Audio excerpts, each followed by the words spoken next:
जी हे नमस्कार, माझं नाव ललिता आहे आणि आजची जी आमची सभा होती की ते हे की आत्ताची DNTची जे सध्याची स्थिती आहे, तर आत्ता हे समुदाय वेगळ्या वेगळ्या भटकंती करत आहे.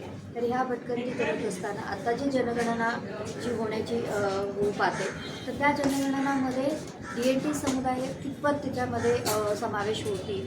कारण ज्या गावामध्ये डिजिटल म्हणतो आहे, तर ज्या गावामध्ये अजूनपर्यंत लाईट नाही आहे, इंटरनेट नाही आहे, त्या ठिकाणी डिजिटलचं कसं काही होऊ शकेल आणि जे लोक शिकलेले नाहीत तर ते कसं करतील त्याच्यामध्ये. तर हे आमच्यासाठी खूप मोठं आव्हान आहे की तिथपर्यंत पोहोचणं आणि आमची जी एक संख्या आहे भटक्यांची, तर ती संख्या पूर्णपणे यायला कारण आम्ही पूर्ण राज्यात आहोत.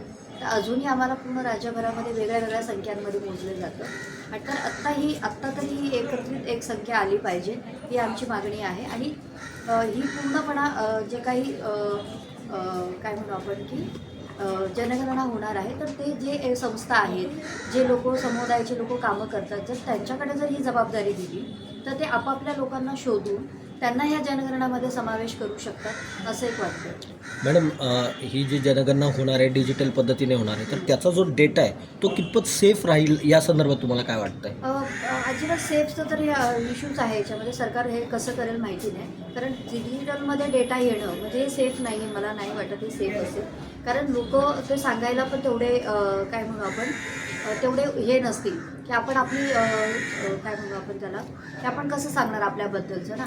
आणि आत्ता लोकांना बघितलं की भाषेचं आहे, त्यांची जी बोलीभाषा आहे, तर ते त्याच्या बोलीभाषामधून सांगताना वेगळं सांगतील. जे सर्वे करणारे असतील ते वेगळ्या पद्धतीत त्याच्यामध्ये इन्क्लूड करतील. तर त्याच्यामध्ये पण एक भीती आहे की ते कसं जाणार, म्हणजे चुकीचं तर याच्यामध्ये होणारच आहे. दुसरं सरकार म्हणते की घरं मोजले जाणार. हां, आमच्याकडे घरच नाही, आम्ही रोडच्या साईडला किंवा कुठे गावाच्या बाहेर राहतो, तर आमचे ते घरं कसे मोजले जाणार. आम्ही 4 लाकडीचं तंबूमध्ये राहतो, तर त्याला घर म्हणून कसं बघेल सरकार. तर हे पण एक आव्हान आहे ना. तर तुम्ही आम्हाला प्रॉपर घरं द्या, आम्हाला घर द्या, जमीन द्या आणि मग तुम्ही आमचं काय म्हणतो त्याच्यामध्ये जनगणनामध्ये तुम्ही समावेश करू शकता घरांचं. आपण आपल्या संस्थेकडून काय मागणी करताय? आमची जी संस्था आहे भटके विमुक्त आदिवासी संयोजन समिती, आमच्या इकडनं हेच मागणी आहे की DNT जे आहे भटके विमुक्त समुदायाची वेगळी जनगणना झाली पाहिजे. जे लोक भटके विमुक्ताचे जे काही कार्यकर्ते आहेत त्यांना जर ही जबाबदारी दिली तर ते योग्य रीतीने ते पूर्ण डेटा समोर येईल. आणि हे राज्याच्या बाहेर पण आहेत, तर राज्याच्या बाहेर आहेत आणि त्यांचा अजून डेटा नाही. तर हे सर्व एकत्रित डेटा येण्यासाठी सरकार याच्यामध्ये अजून काय मदत करू शकते किंवा सरकारने ज्या समुदायाचे लोक आहेत त्याच्यासोबत बसून पण त्यांनी बोलायला पाहिजे, याच्यामध्ये काहीतरी तोडगा काढायला पाहिजे. तर आम्ही वारंवार पत्र लिहिलेत, आम्ही नॅशनल ठिकाणी पत्र पाठवलेत, पण त्याचं अजूनही काही उत्तर आले नाही. मॅडम, याच्या अगोदर जनगणना झाली होती, आता होईल. जनगणना झाल्यानंतरच सामान्य माणसाला गरिबांना न्याय मिळतो असं आहे का?